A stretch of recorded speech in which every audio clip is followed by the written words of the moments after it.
Good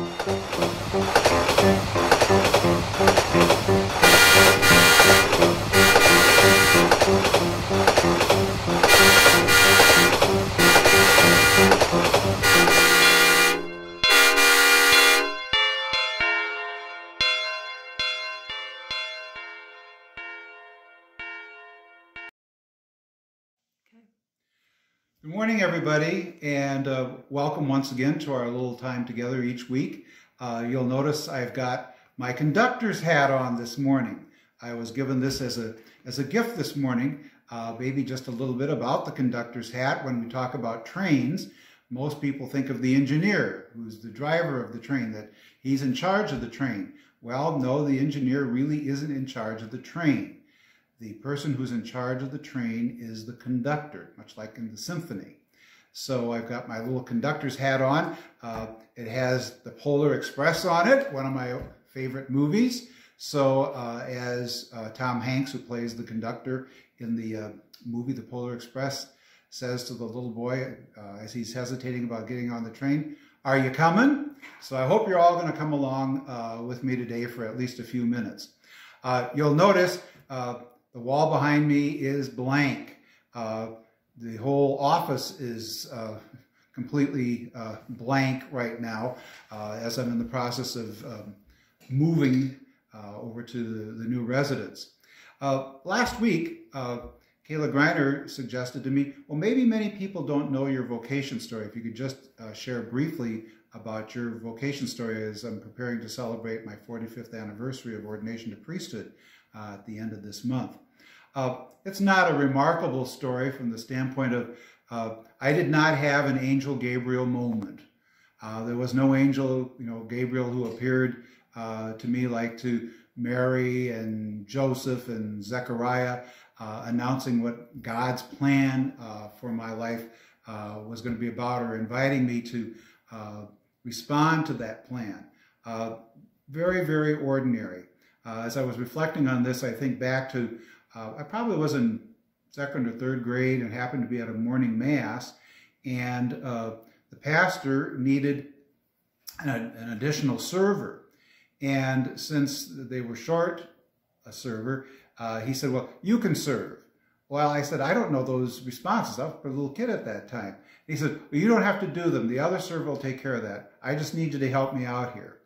So that was my first experience of probably being more closely involved in the celebration of the Mass. And as a child, I literally grew up within the shadow of the church steeple, just one block away. And living in town, especially during the summertime, as I got a little older, the boys, in those days, serving was just, a job for boys, my classmates and others who lived out on the farm, they were needed out on the farm to help. So it was we towners, as we were called, who ended up having to serve masses. And since I lived so close by, I was routinely called upon not only to serve weekday masses, but then the weddings and the funerals. So I got to experience what something of the life of the priest was like, as he celebrated these sacraments. And there was something there that was, attractive about that. I thought, I think maybe that could be something that, I could see myself doing. But I think in terms of my vocation story, the strongest influence were my mom and dad. They never pushed the idea of the priesthood, but even more importantly, they never discouraged it. And I think that's very, very important for parents. They would say to me, well, think about that. I could see you probably doing that. But they never, said, oh, we really want this for you, or don't you ever think about that. They just said, well, if this is what God is wanting you to do, we'll support you. And it was their example of faithfulness. As a family, going to church, to Mass every Sunday and the holy days. And when I grew up, Sunday morning was not a morning where you'd say, well, it's been a long week, we'll just skip Mass today, we'll just sleep in.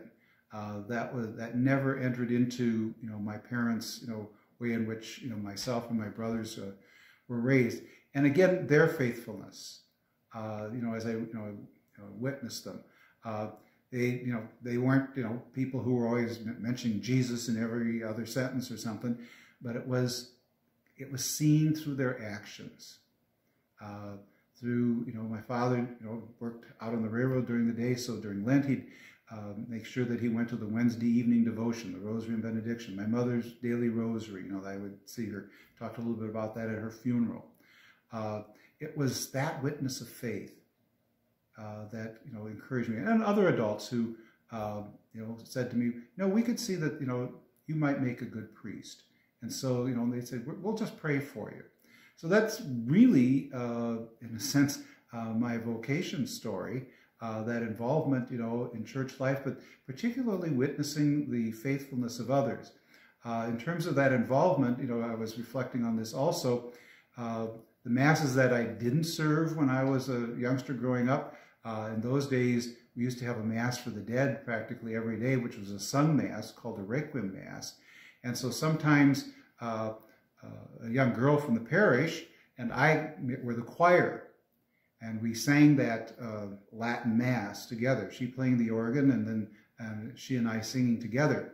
That young girl, who is 4 or 5 years older than I am, is still alive. She was the organist for my mother's funeral a couple of months ago. So how, connections, stay throughout life. So that's a little bit of my story. Again, not a remarkable story, but I think, again, the example, particularly that grandparents and parents give of how they live their faith, can be an inspiration to somebody who's thinking about priesthood or religious life. And most importantly, that we don't disparage somebody who might be thinking about that we leave the door open to God's Spirit working within that person. And finally, whether we're parents or grandparents or a younger person listening to this morning, each day offer an Our Father, asking to do the Father's will, a Hail Mary in recognition of that Mary responded positively to the will of God in her life so that we might have that same courage, and the Glory Be, that our life might always be one of praise to God, Father, Son, and Holy Spirit. God bless you. I look forward to visiting with you again next week.